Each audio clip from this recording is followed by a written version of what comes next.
আমার মরণ যদি হয় সোনার মদিনায়, আমার দাফন যদি হয় সোনার মদিনায়, ওই মদিনার ধুলা বালি লাগবে আমার গায়। আমার মরণ যদি হয় সোনার মদিনায়, হবে না সুবহানাল্লাহ? সেই মদিনার বুলবুল অর্থাৎ মদিনার মুস্তাফা নবুল পাক তিনি বলছেন যে তোমার মরা বাপকে তুমি খিদমত করতে পারবে। জোরে বলবেন না? কি পারবে সেটা পরে বলছি, সুবহানাল্লাহ জোরে বলতে হবে। আমার মরণ যদি হয় সোনার মদিনায়, আমার দাফন যদি হয় সোনার মদিনায়, ওই মদিনার ধুলা বালি লাগবে আমার গায়। আমার মরণ যদি হয় সোনার মদিনায়, ওই মদিনার ধুলা বালি লাগবে আমার গায়। মওত আমার হয় যদি নবীজি তারায়, ওই মদিনার ধুলা বালি লাগবে আমার গায়। মওত আমার হয় যদি নবীজি তারায়, আমার মরণ যদি হয় সোনার মদিনায়, আমার দাফন যদি হয় সোনার মদিনায়, ওই মদিনার ধুলা বালি লাগবে আমার গায়। আমার মরণ যদি হয় সোনার মদিনায়, কত হাজি কেঁদে কেঁদে বলে দয়াময়, মওত আমার হয় যদি নবীজি তারায়। তার সুপারিশ পেলে পরে, তার সুপারিশ পেলে পরে জান্নাত নসিব হয়।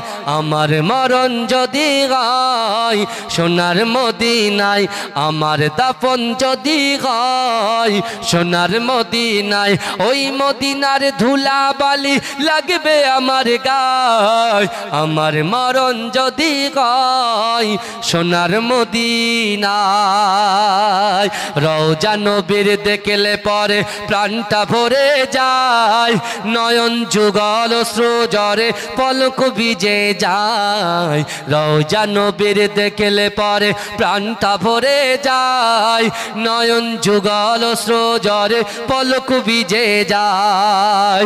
মনে আমার আশা জাগে, মনে আমার আশা জাগে, দিদার যেন হয়।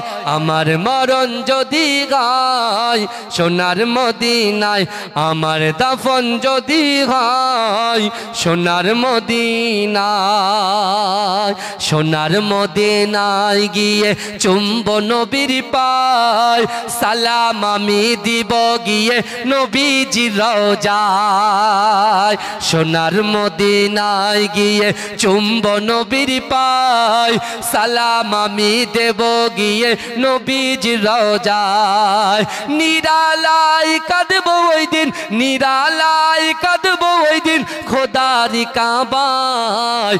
আমার মরণ যদি হয় সোনার মদিনায়, আমার দাফন যদি হয় সোনার মদিনায়, ওই মদিনার ধুলা বালি লাগবে আমার গায়। আমার মরণ যদি হয় সোনার মদিনায়, কত হাজি কেঁদে কেঁদে বলে দয়াময়, মওত আমার হয় যেন নবীজি তারায়। তার সুপারিশ পেলে পরে, তার সুপারিশ পেলে পরে জান্নাত নসিব হয়। আমার মরণ যদি হয় সোনার মদিনায়। আল্লাহুম্মা সাল্লি আলা।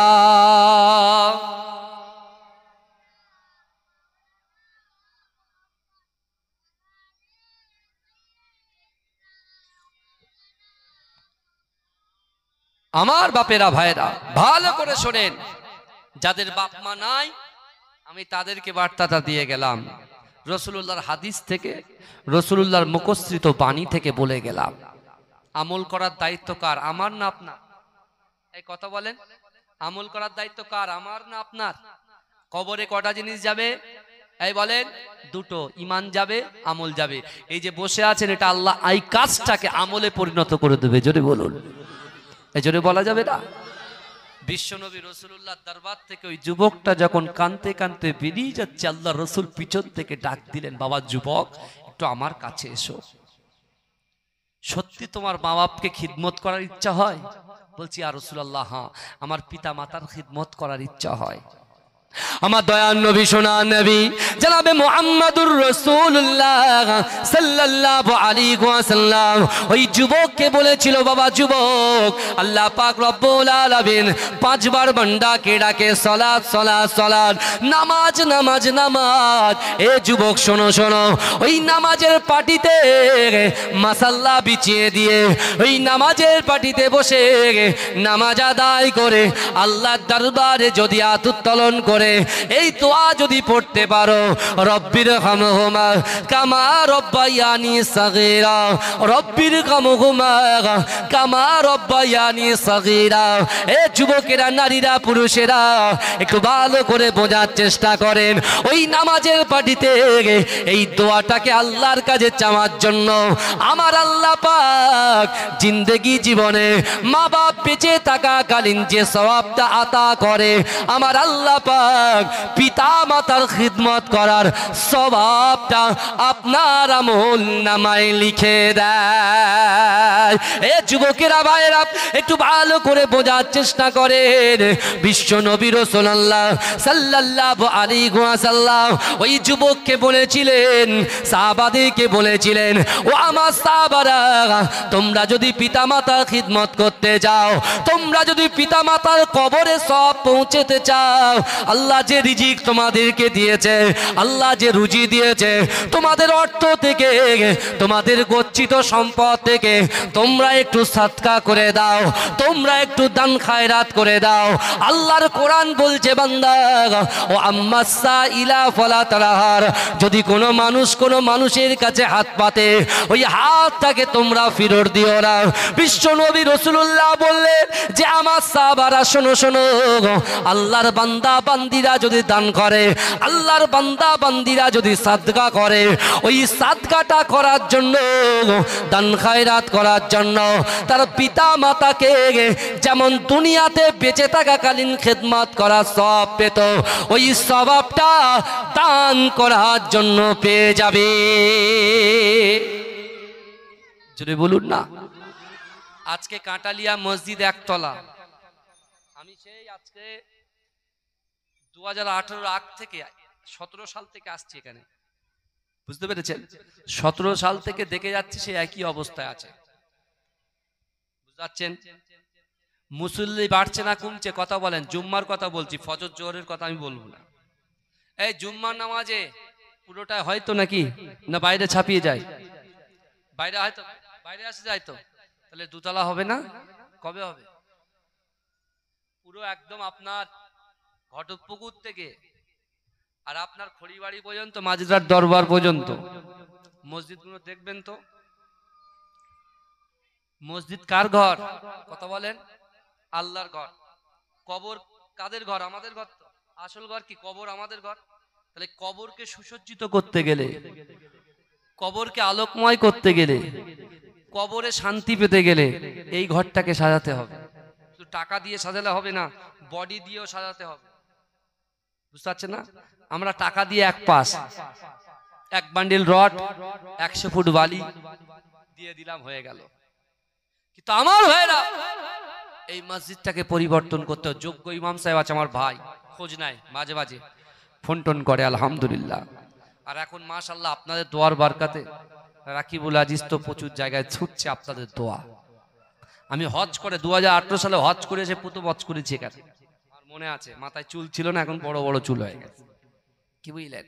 আর অনেকে বাপগুলো এখানে বসে আছে, কিন্তু আমার ভাইরা বাবা কবরে শুয়ে আছে, কোনো খবরই নাই। ইউটিউব মুফতিগুলো যে ফিতনা ছড়াচ্ছে যে কবরে চলে গেল, সব হয়ে গেল, আর কিছু দরকার নেই। রাসূলুল্লাহ হাদিস, ইজা মাতাল ইনসানু, যখন মানুষ মৃত্যুবরণ করে, ইনকাতা, মানুষের আমলের কর্মধারাটা বন্ধ হয়ে যায়, ইল্লা মিন সালাসাতিন। এই ইউটিউব মুফতি শোনো, এই হাদিসের ব্যাখ্যাটা করে দাও লোকগুলোকে। যারা একটু জুম্মার নামাজের পরে কবর জিয়ারত করতো, এই ইউটিউব মুফতিদের জ্বালা তারা জুম্মার নামাজের পরে কবর জিয়ারত করে। এই বুঝতে পারছেন না এরকম পোকা ঢুকছে কেন আপনাদের ব্রেনটে? মুজাদ্দেদ জামান আমিরের শরিয়াত দাদা হুজুর পীর কে মাসলাকের মানুষ আমরা। মুজাদ্দেদ জামান বহু কিতাব তো লিখেছেন, তার খলিফারা বহু কিতাব লিখেছেন, কোন কিতাবে দেখাতে পারবেন যে কবর জিয়ারত করা যাবে না? এরকম লেখা আছে? কথা বলেন, আমরা কার অনুসারী বলেন? মুজাদ্দেদ জামানের মাসলাকের অনুসারী তো। মুজাদ্দেদ জামান দাদা হুজুর পীর কেবলা রাসূলুল্লাহ সুন্নাতটাকে সামনে নিয়ে এসেছেন। জোরে বলুন, জোরে বলবেন না? সেই বাগানে আমরা রয়েছি, আর এই বাগানে অন্য মালি এসে যার তাই কথা বলে চলে যাবে, আর আপনার সেটা অ্যাকসেপ্ট করবেন? এটা ভালো মানুষের পরিচয়? কথা বলেন না? আল্লাহ রসুল বলছে তুমি যদি তোমার পিতা মাতাকে খিদমত করতে চাও, বাপ মা কবরে আছে বলে কবরে গেল, শেষ হয়ে গেল। রসুল বলছে তুমি যদি তোমার মরা বাপকে খিদমত করতে চাও, তাই নামাজের পাটিতে বসে পড়ো, রব্বির হামহুমা কামা রব্বায়ানি সগীরা। জোরে বলেন। তুমি দান খায়রাত করে দাও, বন্টন করে দাও। রাসূলুল্লাহর মস্ত বড় সাহাবা, সব থেকে বেশি হাদিস যিনি বর্ণনা করেছেন, তার নাম হচ্ছে আবু হুরায়রা রাদিয়াল্লাহু তাআলা আনহু। এই আবু হুরায়রা রাদিয়াল্লাহু তাআলা আনহু রাসূলুল্লাহ থেকে বর্ণনা করে বলছে, এক যুবক নিয়ত করেছে আমি সাদকা করব, দান করব, খায়রাত করব, কিন্তু আমি এমন ভাবে দান করব আমার ডান হাত দিয়ে দান করব, বাম হাত জানতে পারবে না। বাম হাত দিয়ে দান করব, ডান হাত জানতে পারবে না। আর আল্লাহ কিন্তু পরীক্ষা করবেন। আল্লাহ বলছে বান্দা আহাসিবান নাসু আইতরাকু আইয়াকুলু আমান্না ওয়া হুম লা ইফতানুন। আল্লাহ বলছে ও বান্দা তোমরা যারা ঈমান এনেছো, তোমরা কি মনে করো আমি আল্লাহ তোমাদেরকে ছেড়ে দেব? কাঠালিয়ার যুবকরা যখন ইচ্ছা নামাজ পড়বে, পড়বে না, যখন ইচ্ছা এখানে যাবে সেখানে যাবে, যখন ইচ্ছা মা বাপকে ভালোবাসবে, বাসবে না, স্ত্রীকে ভালোবাসবে, বাসবে না, স্ত্রী স্বামীকে ভালোবাসবে কি বাসবে না, যা ইচ্ছা তাই করবে। আল্লাহ বলছে তোমরা কি ভাবো আমি আল্লাহ তোমাদেরকে ছেড়ে দেব? অহুম লা ইফতানুন, আমি আল্লাহ কি তোমাদের পরীক্ষা করব না? যৌবন দিয়ে, সুন্দর রূপ দিয়ে, গঠন দিয়ে, অর্থ দিয়ে, সম্পদ দিয়ে, নাম দিয়ে, যশ দিয়ে আল্লাহ পরীক্ষা করবে। ওই পরীক্ষায় পাশ করবেন না ফেল করবেন? পাশ করতে হবে না ফেল করতে হবে? কথা বলেন। আল্লাহর পরীক্ষায় যে ফেল করবে সে জাহান্নামের আগুনে পড়বে, আর আল্লাহর পরীক্ষায় যে পাশ করবে, রাসূলুল্লাহর ওসিলায় আল্লাহ 8টা জান্নাত সৃষ্টি করেছেন, সবচাইতে বড় জান্নাত জান্নাতুল ফেরদাউস আল্লাহ আমার আপনার আমল নামায় লিপিবদ্ধ করে দেবে। জোরে বলবেন না? আমরা দান করে অনেকে চিন্তা করি যে ঠিক জায়গায় দিলাম তো, এই দিলে কাজ হবে তো। এই যুবকের থেকে শিক্ষা নেন। রাসূলুল্লাহর মস্ত বড় সাহাবা আবু হুরায়রা রাসূলুল্লাহ থেকে বর্ণনা করছেন। ওই যুবকটা বলছেন যে না, আমি আগামী কাল থেকে সাদকা করব, দান করব। এই শুনছেন তো আপনারা বাবাজি? তাকবীর দেন, নারে তাকবীর। রোজার মাস তো সবাই ঝিমিয়ে যায়, একটু একটু চাঙ্গা করতে হবে শরীরকে। শয়তান তো বাধা আছে মাশাআল্লাহ, এই বুঝতে পারছেন না? শয়তান বাধা আছে, কিন্তু ইউটিউবে শয়তান ছাড়া আছে। এই কথা ঠিক না? কালো কালো ড্রেস পরে যা শয়তানের মুখ হচ্ছে, পাগল হয়ে যাবেন আপনি। কি বুঝলে? শয়তান বাঁধা আছে, কিন্তু ইউটিউবে শয়তান ঘুরছে, এটা মাথায় রাখবেন, খুব সাবধান। কাল কিয়ামতের ভয় করতে হবে। আল্লাহ বলছেন ওয়ালিমান খাফা মাকামা রাব্বিহি জান্নাতান। কাল কিয়ামতের মাঠে আমি আল্লাহর সামনে দাঁড়ানোকে যে ভয় করবে, আমি আল্লাহ তাকে 2টো জান্নাত পুরস্কার দেব। জোরে বলেন, চিৎকার দিয়ে বলবেন না? আমরা জান্নাতের আশায় তো বসেছি। রাতের বেলা এত লোক হতো জলসায়, 2-4 জন লোক বসে থাকে। দিনের বেলা দেখেন দিন আল্লাহর ফেরেশতারা হয়ে সব বসে আছে। আলহামদুলিল্লাহ, আল্লাহর ফেরেশতারা আমাদের পাশে বসে আছে। জোরে বলুন, জোরে বলা যাবে না। আল্লাহর ফেরেশতারা বসে আছে। ওই যুবক ছেলে চিন্তা করছেন ডান হাত দিয়ে দান করবো, বাঁ হাত জানতে পারবে না, আর বাঁ হাত দিয়ে দান করবো, ডান হাত জানতে পারবে না। ও রাতের দিনের বেলাটা দানের জন্য সিলেক্ট করলেন না, রাতের বেলাটা দানের জন্য সিলেক্ট করলেন। রাতের অন্ধকারে দানের ব্যাগটা নিয়ে হাঁটতে শুরু করেছে। এই শুনছেন, দানের ব্যাগ নিয়ে হাঁটতে হাঁটতে হাঁটতে দেখছে একটা যুবক দাঁড়িয়ে। সেই যুবকের হাতে ব্যাগটা দিয়ে সোজা বাড়িতে চলে এসেছে, যাতে কেউ দেখতে না পায়। এসে কোরআন তেলাওয়াত করছেন, নামাজ কালাম পড়ে শুয়ে পড়েছে। যেই ঘুমিয়ে যাচ্ছেন, ঘুমিয়ে তার কানের কাছে কে একজন এসে বলছে আল্লাহর বান্দা তুমি আজকে যাকে দান করেছো সে কে তুমি জানো? বলছে না তো আমি জানি না। বলে তুমি যাকে দান করেছো সে মস্ত বড় একটা চোর। তুমি যাকে দান করেছো সে মস্ত বড় একটা কি, কথা বলেন, কে? চোর। চোর। তা আমি দান করব 500 টাকা, 1000 টাকা, 3000 টাকা, আমার পাশে যদি কেউ চোরের হাতে দেয় আমার মন খারাপ হবে কি হবে না? যে দিলাম এতিম বেওয়া গরিব মিসকিন যারা উৎপীড়ন নিপীড়ন এমন লোক তাদেরকে দেব। সমাজে যারা বঞ্চিত লাঞ্ছিত অপমানিত, হ্যাঁ, যাদের মাথার উপরে ছাদ নাই, যারা এতিম, যাদের বাপ নাই মা নাই, নুনান্তে পান্তাপুরে, এইসব লোকের হাতে দেবো। তা দিলাম চোরকে দিলাম। ভালো করে আওয়াজ বুঝবেন। তো যুবকটা ঘুম ভাঙলো, কিছু মন্তব্য করলেন না, বুঝলেন? সে গীবত করলেন না। ভাই, নিজের ভাইয়ের গোস্ত কেটে আপনি খেতে পারবেন? এই কথা বলেন না। কথা হচ্ছে যে গেলে একটু বলি নাকি, হচ্ছে যে গেলে একটু বলি। হ্যাঁ, নিজের ভাইকে জবাই করে গোস্ত খেতে পারবেন আপনি? গরু জবাই করে গোস্ত খাওয়া যাবে। তাহলে আপনি বলছেন নিজের ভাইকে জবাই করে আমি গোস্ত খেতে পারবো না, কারণ সে আমার মায়ের পেটের ভাই। গীবত করা, মানুষের পিছনে কাউকে গীবত করা, গিল্লা করা, কুটিক্তি করা, কুরুচিকর মন্তব্য করা, কারোর গুনাহ নিয়ে সমালোচনা করা, এটা হলো নিজের ভাইয়ের গোস্ত কেটে খাওয়ার সমান। আমি এটা বলছি না নিজের ভাইকে জবাই করতে পারবো না, গোস্ত খেতে পারবো না, এটা আমি নিলাম। অথচ ঘরের আড়ালে, চায়ের দোকানে, বাজারে আপনি মানুষকে গীবত করছেন, তাহলে বকলমে আপনি কি করছেন? ভাইয়ের গোস্তগুলো চিবিয়ে খাচ্ছেন। খুব সাবধান হয়ে যান বাপ, ইমানটা অত সহজ নয়। আমি বলছি আমল দান করবো, আমল হয়ে যাবে, বাচ্চাটাকে কোলে নেব, আমল হয়ে যাবে, কিন্তু এই আমলটাকে টিকিয়ে রাখার জন্য আপনার অনেক পরিশ্রম করতে হবে, অনেক পরিশ্রম করতে হবে। কি বুঝলেন বাবাজি? ভালো করে বোঝেন, প্রচুর পরিশ্রম করতে হবে। তাই তো মুজাদ্দিদ জামান দাদা হুজুর পীর কেবলা রাহমাতুল্লাহ আলাইহি তিনি পায়ে হেঁটে হেঁটে এপার বাংলা ওপার বাংলা নয়, মেঘালয় ত্রিপুরা থেকে শুরু করে সব জায়গায় দিনের দাওয়াত দিয়েছেন। জোরে বলুন না সুবহানাল্লাহ। এ বাংলার জমিনে যখন কোনো মাদ্রাসা ছিল না, এই যুবকেরা ভালো করে শোনেন, পবিত্র রমজান শরীফে আল্লাহ কোরআন নাজিল করেছে। কোরআনের প্রথম আয়াত আল্লাহ নাজিল করেছে, ইকরা বিসমি রাব্বিকাল্লাযী খলাক, পড়ো আপনার প্রভুর নামে। এডুকেশন, শিক্ষা, আর শিক্ষা হচ্ছে মানব জাতির মেরুদণ্ড। আমার মুজাদ্দিদ জামান এ বাংলার মানুষের জন্য নয়, এপার বাংলা ওপার বাংলা থেকে শুরু করে এ যুবকেরা সব জায়গায় মানুষের শিক্ষাটাকে প্রসার করার জন্য, বন্টন করার জন্য সর্বপ্রথমে তিনি একটা মাদ্রাসা প্রতিষ্ঠিত করেছিলেন, যে মাদ্রাসার নাম ফুরফুরা ফাতিয়া টাইটেল মাদ্রাসা। জোরে বলুন না সুবহান। সে জায়গায় শিক্ষা দেওয়া হবে, এডুকেশন, আরবি শিক্ষা, শরিয়াতে শিক্ষা দেওয়া হবে। একটা ছেলে জানে না মা বাপকে ধরে ধরে মারে, ভালো করে বুঝবেন, মা বাপকে ধরে ধরে মারে, নিজের স্ত্রীকে ধরে ধরে মারে। স্বামী যখন বাইরে যায়, স্ত্রী তখন পরকীয়ার ভিতরে লিপ্ত হয়। স্ত্রী যখন বাইরে যায়, স্বামী তখন পরকীয়ার ভিতরে লিপ্ত হয়।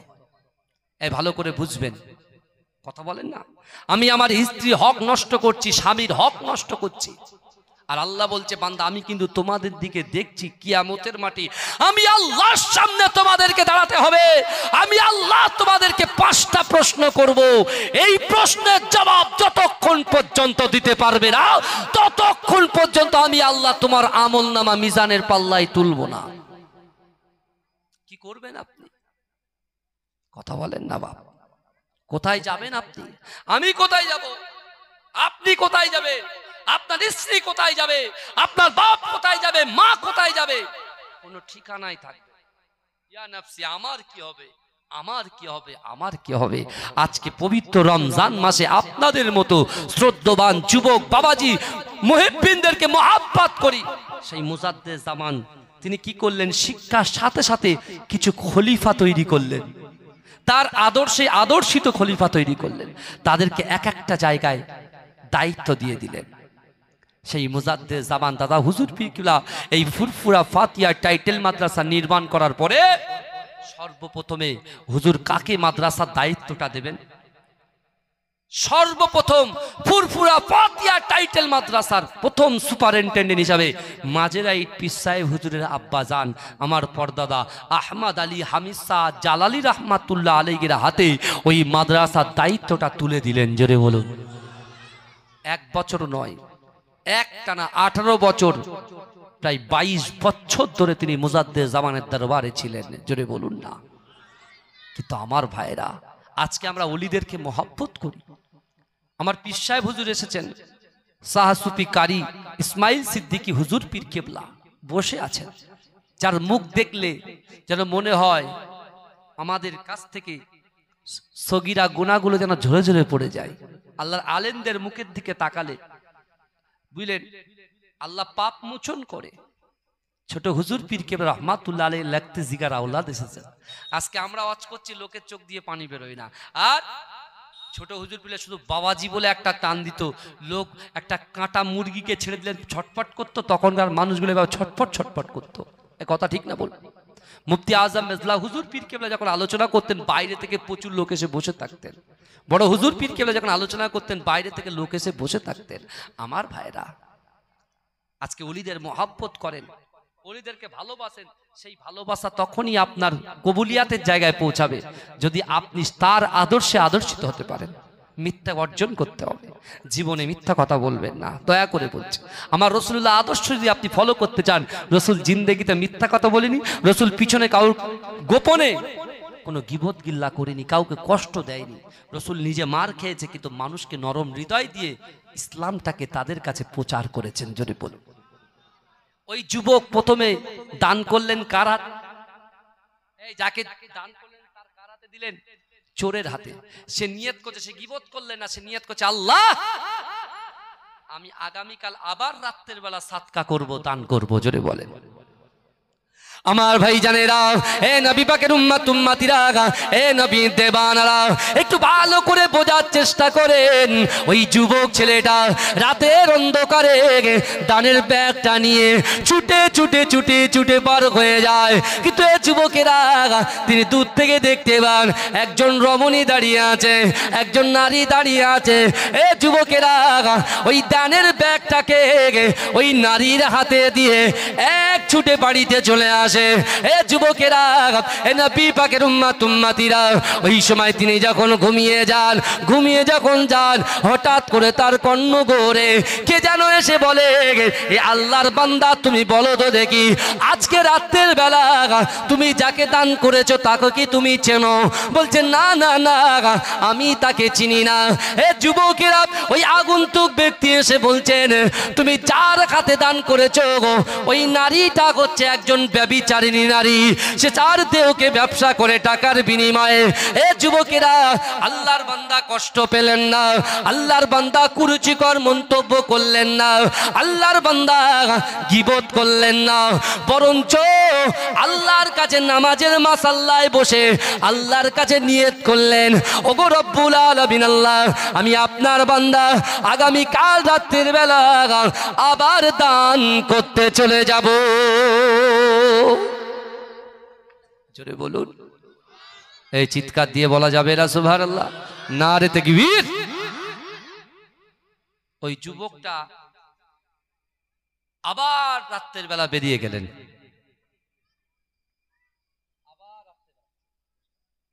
আবার রাতের বেলা চুপ করে বসে থাকে। রাতের বেলা যেই বেরিয়ে গেছে, দেখছে একটা লোক পিছনে হাত দিয়ে মাথা নিচু করে মুখটা কি বিড়বিড় করে কি বলছে, আর একবার ওই কোণে আর একবার এই কোণে শুধু যাওয়া আসা, আপ অ্যান্ড ডাউন করছে, যাওয়া আসা করছে। এই শুনছেন? এদিকে তাকান বাপ, এদিকে তাকান, এটা তাকবীর দেন তো, নারে তাকবীর। পিছনের ভাইগুলো মসজিদে যারা বসে আছে একটাও কেউ কথা বলছে না, মুখ খুলছে না। এমন তাকবীর দিতে হবে যে কটা বাইরে ঘোরাঘুরি করছে তারা যেন এখানে বসে থাকে। নারে তাকবীর। আরো জোরে নারে তাকবীর, নারে তাকবীর। মাসলাকে মুজাদ্দিদ জামান পীর সাহেব হুজুর কিবলা, কাটালিয়া গ্রামবাসী বৃন্দ, কাটালিয়া যুবক বৃন্দ, উলামায়ে হযরতগণ, পীরজাদা পীর সাহেব হুজুরগণ, নারে তাকবীর। তুমি নূরে আলা নুরুল হুদা নূরে মোহাম্মদ, ওই নাম ধরিয়া পড়লে দরুদ লাগে মনে সাদ, ওই নাম ধরিয়া পড়লে দরুদ লাগে মনে সাদ। হবে না?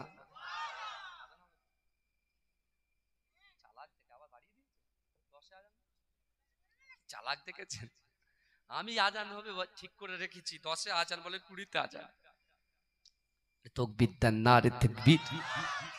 যে কথাটা বলতে আগে শেষ করি, তারপর গজল হবে। কি বুঝলেন? আগে ওয়াজ শুনে, সে ওয়াজ আর কেউ শোনে না, এখন শুধু রাকিবুল ভাই গজল বলে। আর যারা শুনছে তাহলে হুজুর গজল জানে, শুধু ওয়াজ জানে না হয়তো। বুঝতে পারছেন না? বলে হুজুর শুদ্ধ ওয়াজ করে, তা হুজুরকে যেভাবে বলবেন সেভাবে করবে ইনশাআল্লাহ। কাটালিয়ার দোয়া আছে না নাই? কথা বলেন। কাটালিয়ার যুবকদের সাথে আমার প্রত্যেকদিন দেখা হয়। কি বুঝলেন? থাক না, আমার কাছে রয়েছে, থাক না। দুটোই আমার খাস মুরিদ আমার। থাক, এই বয়স হয়ে এরাই তো ভালোবাসবে। এই ভালো করে ও হাততালির দিক, যা দিক দিক আমার বাবাজিরা ভালো করে শোনেন। তাকবীর দেন, নারে তাকবীর। তা এই যে যুবকটা তৃতীয় দিনে যখন রাতের অন্ধকারে দান করতে চলে গেছেন, একজন লোক মাথা হেট করে কি মুখ দিয়ে বিড়বিড় করে বলছেন, আর একবার ওপার থেকে এপার, এপার থেকে ওপার যাচ্ছে। এই যুবকটা কি করেছে, তার হাতে দানের ব্যাগটা দিয়ে সোজা বাড়ি চলে। বাড়ি যখন চলে এসছে, ওই ইবাদত বান্দিগি করে ও শুয়ে পড়েছে। আর যখন শুয়ে পড়েছে, আবার সেই আগের দুদিন যে লোক এসছে, সে আবার কানে কানে এসে বলছে, আজকে তুমি কাকে দান করেছো জানো? বলছে না তো। আজকে তুমি এই এলাকার সবচাইতে ধনী এবং কৃপণ ব্যক্তিকে দান করেছো। হ্যাঁ, বুঝেছেন? কাকে দান করেছে? ধনী লোক, বিশাল ধনী, অর্থ সম্পদ গিজগিজ করছে, তার দান করেছে, কিন্তু সে কৃপণ। কিন্তু কি বলেন? আচ্ছা ভাই, ধনী হওয়া কি অপরাধ? ওদের হয়তো বলতে হবে তো, নাহলে আমার উপর রাগ করবে তো, এটা ভেঙে দিতে হবে। বলে হুজুর আপনি ধনীও বলে গেলেন আর কৃপণও বলে গেলেন, সব থেকে বেশি দান আমার। আমি এবার ভাইদেরকে আবার একটু ভালো করে গায়ে হাত বুলিয়ে দিচ্ছি। দেখেন কেমন, দেখেন ধনী হওয়া কি অপরাধ? ধনী হওয়া অপরাধ নয়, কিন্তু আপনি ধনী হয়ে যদি শরিয়াত বিরোধী কাজকর্ম করেন, সেটাই হচ্ছে বড় অপরাধ। এ কথা ঠিক না ভুল? বোঝা গেল তাহলে? আমার ভাই জানেরা, এ নবী পাকের উম্মত উম্মতিরা, এ নবী দেবানারা, ওই যুবক ছেলেটা নামাজের মাসাল্লায় বসে বসে আল্লাহকে বললেন, আল্লাহ পাক, না না না, আমার মনে কোনো কষ্ট নাই।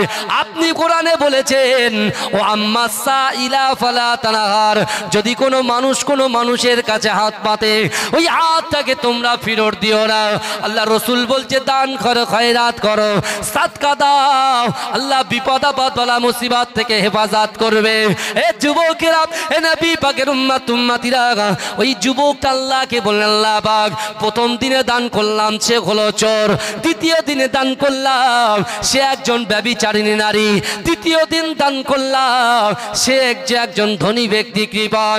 এ যুবকেরা, রাতের বেলায় এশার নামাজ পড়ে ওই যুবক কোরআন তেলাওয়াত করে, সে যখন ঘুমিয়ে যায়, কে যেন একজন ব্যক্তি তাকে বলে, এ আল্লাহর বান্দা, তুমি ঘাবড়ে যেও না, তুমি অসন্তুষ্ট হয়েও না, তুমি যে নিয়ত করেছো, তুমি যে নিয়ত করে দান করেছো, সর্বপ্রথমে যে চোরকে তুমি দান করেছো, তোমার দানের ব্যাগটা যে চোরটা অ্যাকসেপ্ট করেছে, নিজের হাতে নিয়ে ধরেছে, হয়তো তোমার দানটা পাওয়ার জন্য ওই চোর জিন্দেগিতে আর চুরি করবে না। এ যুবকেরা, এ নবী পাকের উম্মত উম্মতিরা, একটু ভালো করে বোঝার চেষ্টা করেন। কে যেন তার কর্ণগরে বলে, এ যুবক শোনো শোনো, তুমি যে রাতের অন্ধকারে যে ব্যভিচারিণী জেনাকারিণী নারীর হাতে দান করেছো, তোমার দানটা সেই নারীটা নিজে হাতে নিয়েছে, তোমার দানটা নেবার জন্য হয়তো আর জিন্দেগিতে সে আর নিজের শরীরের সঙ্গে কাউর জেনা করতে দেবে না। এ যুবকেরা, ওই আগুন আগন্তুক ব্যক্তি এসে বললেন, এ আল্লাহর বান্দা শোনো শোনো, তুমি চিন্তা করো না, তুমি ঘাবড়ে যেও না, তুমি যে ধনী ব্যক্তিকে দান করেছো সেই ধনী ব্যক্তিটা জিন্দেগিতে আর কোনো মানুষকে তার বাড়ি থেকে তার কাছ থেকে আর কোনো মানুষকে ফিরিয়ে দেবে না। জোরে বলেন, ইন্নামাল আমালু বিল খাওয়াতিন। প্রত্যেকটা জিনিস নিয়তের উপরে নির্ভরশীল। আমি হাবেজ সাহেবকে দিলাম, আবার বাড়ি গিয়ে বললাম কেন দিলাম, রাকিবুল হুজুরকে দিলাম, বাড়িতে এসে টিকেট কানেক্ট হয়েছে কিনা, ঠিকঠাক দোয়া কবুল হচ্ছে কিনা, এসব দেখা চলবে না। বিচার কে করবে? আল্লাহ করবে। বিচার আপনারা করতে যাবেন না। শরিয়াতে কোরআন হাদিস সম্পর্কে জ্ঞান আছে, বসুন। জ্ঞান নাই, কিছু নাই, বোঝেন না, জানেন না, যোগ্য ব্যক্তির কাছে গিয়ে জিজ্ঞাসা করবেন, ফতোয়াটা জিজ্ঞাসা করবেন। যে মুফতি সাহেব যাদের স্থান দেওয়ার ক্ষমতা আছে সে ফতোয়া দেবে, বুঝলেন না? ফুরফুরা দরবার শরীফে ফতোয়া নিয়ে যান, মাজলার দরবার শরীফে নিয়ে যান, বসিরার দরবারে নিয়ে যান, বুঝতে পারছেন না? যোগ্য যোগ্য ব্যক্তি আছে, তাদের কাছে ওই কাগজের লিস্টটা দেওয়া হয়, তারা ফতোয়াটা দেখে, পড়ে, বোঝে, তারপরে ফতোয়া স্টাম্প মেরে দিয়ে দেয়। আর এখন ইউটিউব মুক্তরা বলছে এই হবে না, এই অমুক, এই বেদাত, এই হারাম, এই হালাল, এই অমুক, এদিকে যাবেন না। আসুন, আল্লাহর কোরআন বলছে, বান্দা ওয়াসারিউ ইলা মাগফিরাতিম মির রাব্বিকুম ওয়া জান্নাতিন আরদুহাস সামাওয়াতু ওয়াল আরদ উইদ্দাত লিল মুত্তাকিন। আল্লাহ কোরআনে বলছে, বান্দা তোমরা অতি দ্রুত অগ্রসর হও। মায়েরা, বোনেরা, আপনার পীরের আওলাদ এসেছি, বা আপনার বাড়ির সন্তানের সঙ্গে আমার সম্পর্ক আছে। হ্যাঁ, মাঝেরাটি দরবার শরীফে চৈত্র মাসের প্রথম শনিবার আগামীকাল যেহেতু ইফতারের মাহফিল হচ্ছে, আমার এখান থেকে প্রচুর যুবকরা যায়, আমার মাসুম থেকে শুরু করে, হ্যাঁ, তারপরে রাজাবাবু থেকে শুরু করে আরো সব ভাইরা, আমার সাইফুদ্দিন ভাই থেকে শুরু করে, হ্যাঁ, বাচ্চা ছেলেরা সব যায় এখান থেকে, বুঝতে পেরেছেন? আর এবারে একটু খাস করে দাওয়াত দিয়ে যাব 22শে চৈত্র আন্দুলিয়া জালালিবাগ দরবার। আমার আব্বা যান প্রায় 50 বছর দিনের খেদমত করেছেন, হুজুর পীর কেবলার সঙ্গে ওয়াজ করেছেন আমার আব্বা। হ্যাঁ, আমার ছোট হুজুর পীরকে আমার আব্বাজানকে হায়দারি সাহেব বলে ডাকতেন, বুঝতে পেরেছেন? সেই হুজুরের কবর সামনেই, একদম মাজারের সামনেই ইসালের সওয়াব আগামী 22শে চৈত্র। আমি চাইব যেভাবে আপনারা ডেকেছেন, অন্য জায়গায় জলসা ক্যান্সেল করে এসেছি, সেভাবে আপনারা কাজকে ক্যান্সেল করে যাবেন, বলেন ইনশাআল্লাহ। বলবেন ইনশাআল্লাহ? জোরে তাকবীর দেন, নারে তাকবীর, দরুদ শরীফ, আল্লাহুম্মা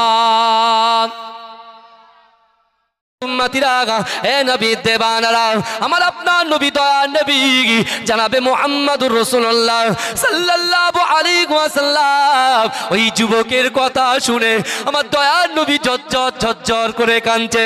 এ যুবকেরা, এ নবী পাকের উম্মতিরা, আমার দয়ার নবী রাসূলুল্লাহ সাল্লাল্লাহু আলাইহি ওয়াসাল্লাম যখন কাঁদে, আমার দয়ার নবী যুবককে বলে, ও বাবা যুবক, তুমি তোমার বাপ মায়ের কথা বলো না, বলো না, আমি রাসূলুল্লাহ সাল্লাল্লাহু আলাইহি ওয়াসাল্লাম তোমার পিতা মাতার কথা বলার জন্য, আমার আব্বা মায়ের কথা আমি রাসূলুল্লাহর মনে পড়ে যায়, আমি থাকতে পারি না, আমার মায়ের জন্য কষ্ট হয়, আমার বাপের জন্য কষ্ট হয়।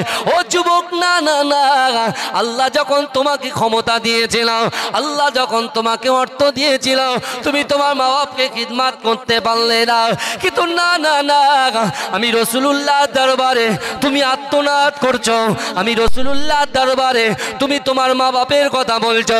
শুনে নাও, জেনে নাও, রাসূলুল্লাহ দরবারে এসে যে চাইবে সে কখনো খালি হাতে ফিরবে না। জোরে বলুন। রাসূল বলছে তোমার খুব কষ্ট হয়, তাই না?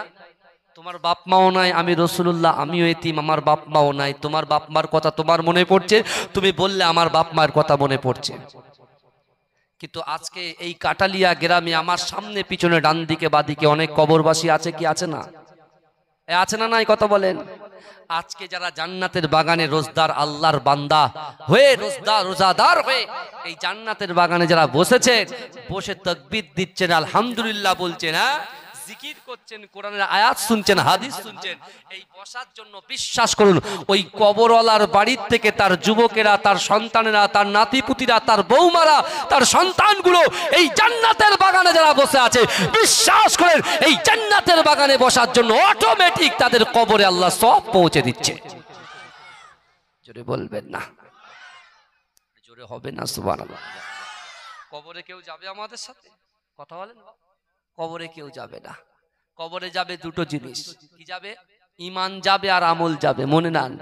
মনে করে রাখেন, কি কি যাবে? দুটো জিনিস যাবে, ঈমান যাবে, আমল যাবে। ঈমান যাবে, আমল যাবে। আল্লাহ বলছে তোরা আমার কথা শুনবি, আমি আল্লাহ তোদের কথা শুনবো। আজকে বিশ্বাস করুন, আমি আপনাদের পীরের আওলাদ এসে বলে যাই, বিশ্বনবী রাসূলুল্লাহর দরবারে ওই যুবকটা যখন ফুপিয়ে ফুপিয়ে কাঁদছেন, যুবকটা পিছন থেকে সামনে থেকে উঠে গিয়ে যখন এগিয়ে যাচ্ছেন, আল্লাহর রাসূল রহমতের দৃষ্টিতে, আমার আল্লাহ হচ্ছেন রব্বুল আলামিন আর আমার রাসূল হচ্ছেন রাহমাতাল লিল আলামিন। জোরে বলুন, এই জোরে বলবেন না। যেখানে আমার আল্লাহর নাম সেখানে আমার রাসূলুল্লাহর নাম, আর যেখানে রাসূলুল্লাহর নাম সেখানে আমার দয়ার নবী শুধু উম্মত উম্মত উম্মত উম্মতের নাম। জোরে বলুন, জোরে বলবেন না। এসেছো একা, যাবে একা, কেউ তো সাথে যাবে না। কবর মাঝে থাকবে একা, সঙ্গী রবে না গো। কবর মাঝে থাকবে একা, সঙ্গী রবে না। এই কথাটা ঠিক না ভুল? কথা বলেন। মাইকালা কোথায় গো? প্রথমে ডেকেছে, মাইকালাটা গেল কোথায়? রোজার সময়, বুঝতে পারছেন না? এত চাপে সাউন্ড চাপলে হবে?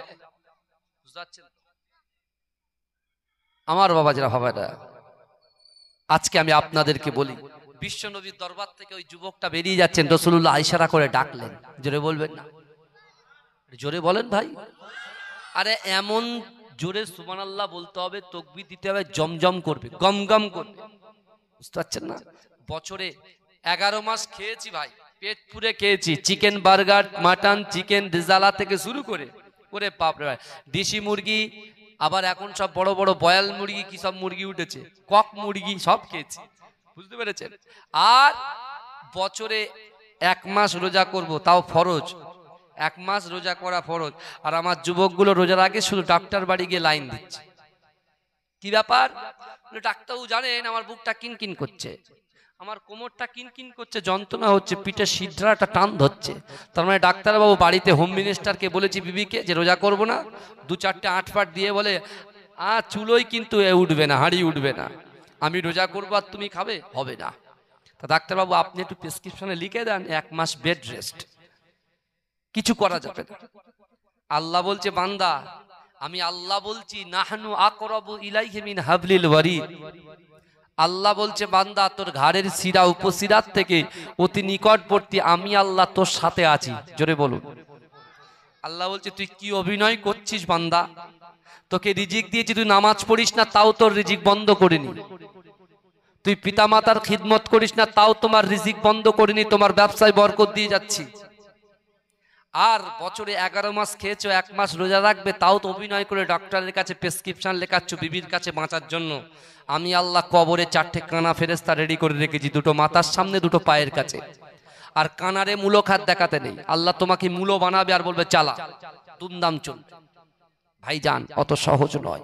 সত্যিকারের বাপ মা যাদের হারিয়েছেন, সেই বাপ মার খিদমত এখনো করা যায়। রাসূল সেটা বলে দিচ্ছেন সাহাবাদেরকে। আমরা মনে মনে বলি, অনেকে বলে এখন কিছু ইউটিউব মুফতি বেরিয়েছে, ফেসবুক মুফতি বেরিয়েছে, এরা বলে কবর জিয়ারত করা বেদাত, মরে গেল সব মাটি হয়ে গেল। কে বলেছে তোমার এই কথা? মরে গেল মাটি হয়ে গেল? তাহলে মরে গেল মাটি হয়ে গেল যদি হয়, তাহলে কিয়ামতের মাঠে তো আল্লাহ তুলবে আমাদেরকে। কথা বলেন না বাবাজি? দরুদ শরীফ পড়ুন, আল্লাহুম্মা